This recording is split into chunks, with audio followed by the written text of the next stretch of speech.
Hello, welcome back to another R-TAC and Daughters, and today we're going to do another pocket pistol review.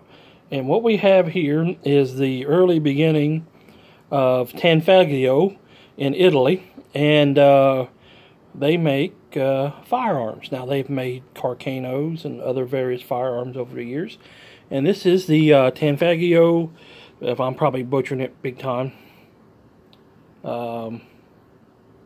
We can get the PT, or I'm sorry, not PT, but it's a GT27 in 25 ACP. We got a split bridge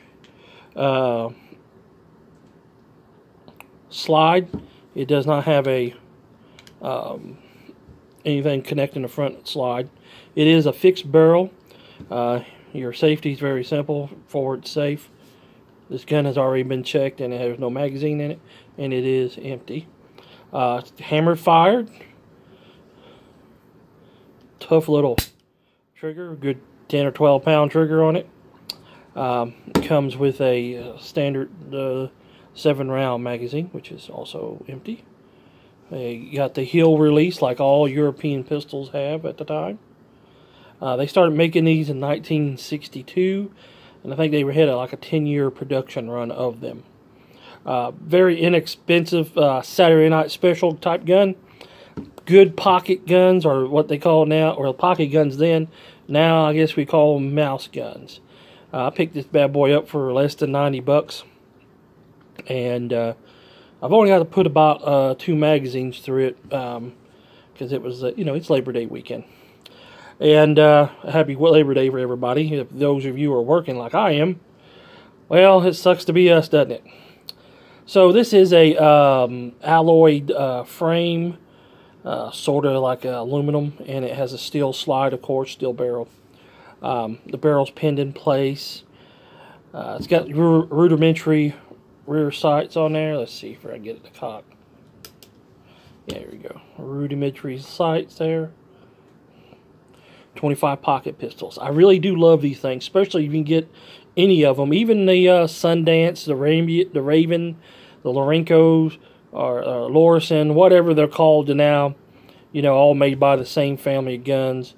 When you get one of those little things that work great, and they're out there. I've had a few that work pretty good, and I've had a couple that hasn't. But this is an Italian one. This little boy, it's got like a chrome polished trigger on it. Nothing too special. Imported from Florida. So it's got import marks on it, so that means it was imported after 1968. Hill release. It's kind of hard to get the magazine out with that hill release. Might because I got a big thumb and it's a little small. And it's chrome too, so it's got a couple chrome features on it. Good little gun. This is a short little video here on the little pocket pistol from Tanfobio. By the way, if you didn't know, but Tanfobio makes other pistols for like European Armory. So if you got an EAA witness, it's a good chance it was made by them. And they make a copy of a Beretta, and of course they made Beretta 34 pistols during World War II. They made Carcanos, of course, so they were usually called Gardone. Probably mispronouncing that, Carcanos. I'll do one of those. So I got one of those. This Italian, northern Italy had good gun making traditions, kind of like Spain, with their different types of weapons they manufactured during World War I for the Allied powers. During that conflict. So when you see one of these little bad boys, look it up.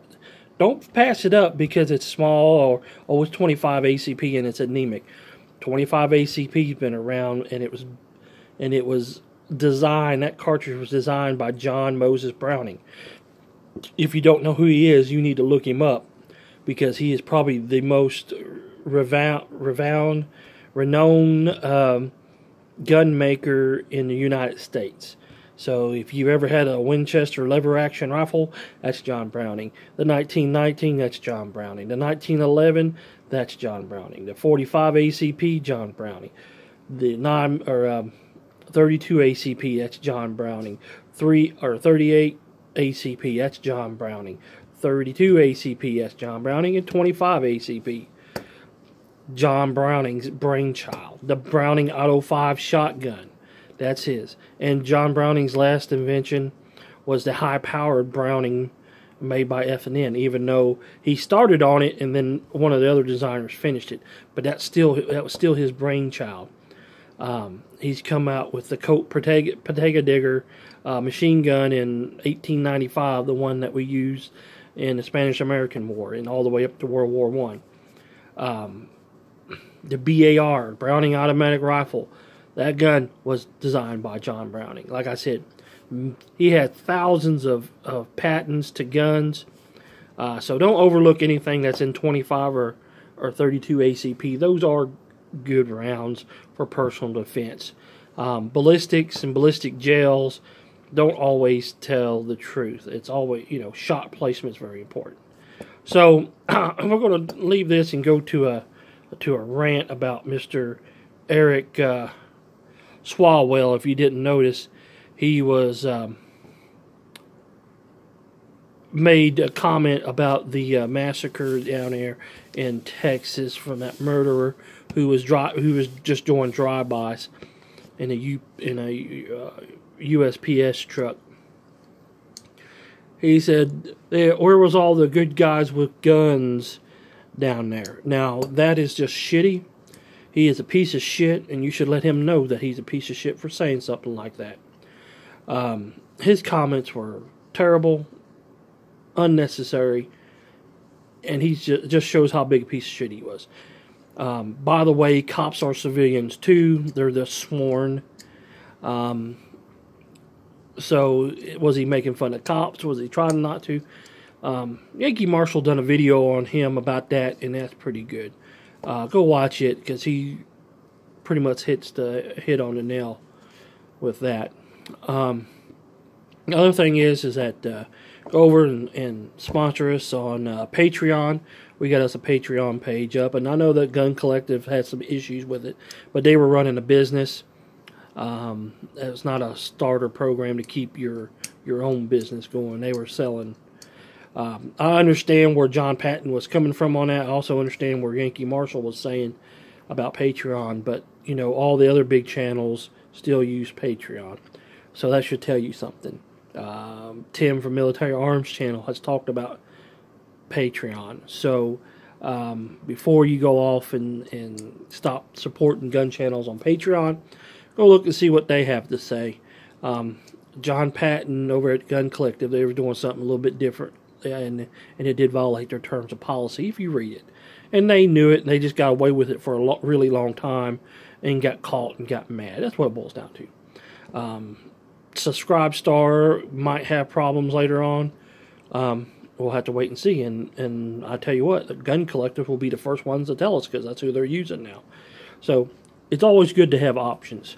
But look at the facts, and I've seen the emails that they've had posted. That's a different thing. Another thing is, like and share our videos. If you got little 25 pocket pistols that you like, let us know about them. We appreciate everybody that comes along for this ride that we're doing here, me and the girls, and the new grandson. If you didn't see our Instagram post, Emmett, and he's our official mascot now, my first grandchild. So anyway, we started a Patreon page at $1 and $2 and $5, or $1 and $5 and $10. Girl started it, I didn't. And it's for helping us buy ammo, mainly because we're not sponsored by anybody, and we like to do round counts and break-in. See, is break-in periods really necessary? And all that costs money, and so we're not asking you. If you want to give, you got a way to give. We're going to do vinyl stickers, and we're going to do we got some things for giveaways. So we'll be able to start doing that if within the next year, maybe earlier, depending on the numbers of subscriptions we got, and subscribers, and how many people are Patreon members. We're going to do it for Patreon members. So after 3 months, we're going to start doing this sticker, which I know I like to do a patch as well, and then we'll do the probably once every 6 months we'll do some type of giveaway. I know the first giveaway will be a P320 grip module. We have several of those to give away, and we have a Glock 40 or Glock slide connector, and a couple other little things that we can throw in those giveaway piles when we get enough subscribers. And we'll probably do it at every 100th subscriber at first.